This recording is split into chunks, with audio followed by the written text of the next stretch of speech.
যে মানবাধিকার কর্মী পুষ্পিতা গুপ্ত, তার সঙ্গে আমরা কথা বলবো। পুষ্পিতা গুপ্তের সঙ্গে কথা বলবো। পুষ্পিতা, আপনি এখন কেমন আছেন? আপনি তো ভারতে এসেছেন, আপনার সঙ্গে গতকালই কথা হলো, আপনি আশাবাদী দেখছিলেন বাংলাদেশ নিয়ে, কিন্তু আজকে আমি তো আজকে সকালেও ছিলাম, পর্যন্ত আমি আশাবাদী। একটা বিশ্বাস যাচ্ছিল যে যেহেতু আমাদের সকল মানে আইনজীবীরা ঢাকা থেকে গেছেন চিটাগাঙ্গে, তারা সকলের অনেক অভিজ্ঞতা আছে আইনজীবী, এবং চিন্ময় কৃষ্ণ প্রভু নিজে তো কোনো অন্যায় করেননি এবং একটা মিথ্যে মামলায় ওনাকে জড়ানো হয়েছে। এখন আপনারা বিষয়টা যে বলেছেন যে উনি অসম্মান করেছেন, সেই পতাকাটা এতই মানে এত ক্লিয়ার যে আমাদের বাংলাদেশের পতাকা নয়, এটা ওখানে তিনটা এখানে ওই জামিনের বিষয়ে ওনারা বলেছেন যে এভিডেন্সটা দরকার আমাদের যে মামলা এভিডেন্সটা আমরা এখনো কালেক্ট করতে পারেনি। ইনভেস্টিগেশনটা এখনো শেষ হয়নি।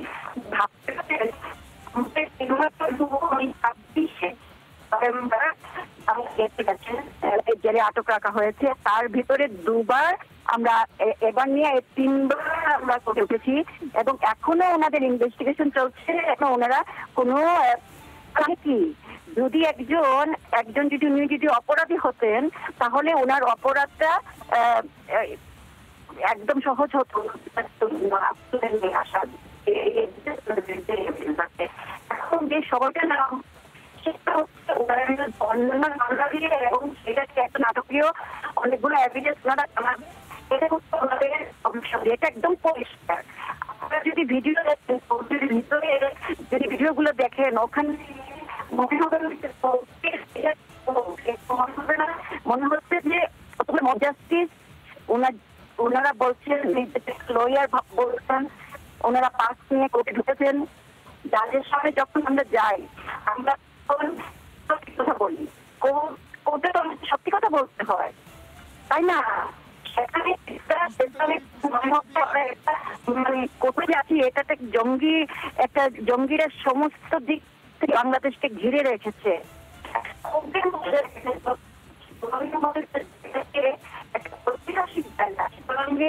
যে ইতিহাস আছে সেখানকার মতো জায়গাতে আমরা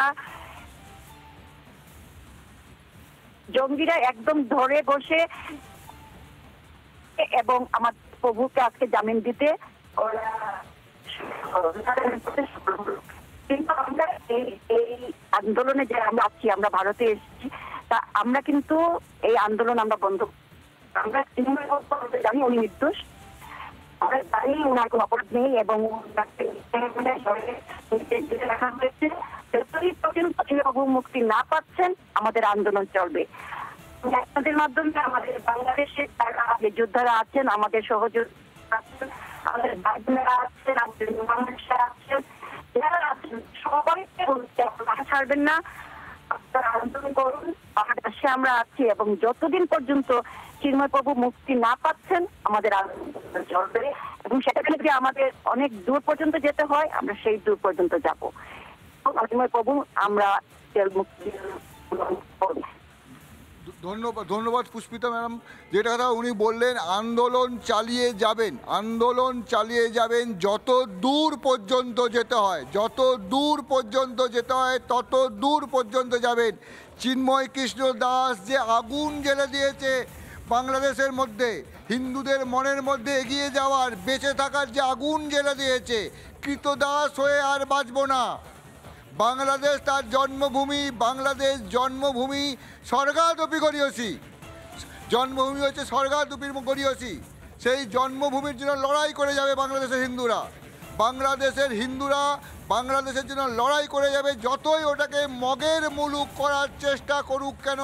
নানা ধরনের কন্টেন্ট দেখার জন্য লাইক করুন, শেয়ার করুন আমাদের ফেসবুক পেজ, সাবস্ক্রাইব করুন আমাদের ইউটিউব চ্যানেল।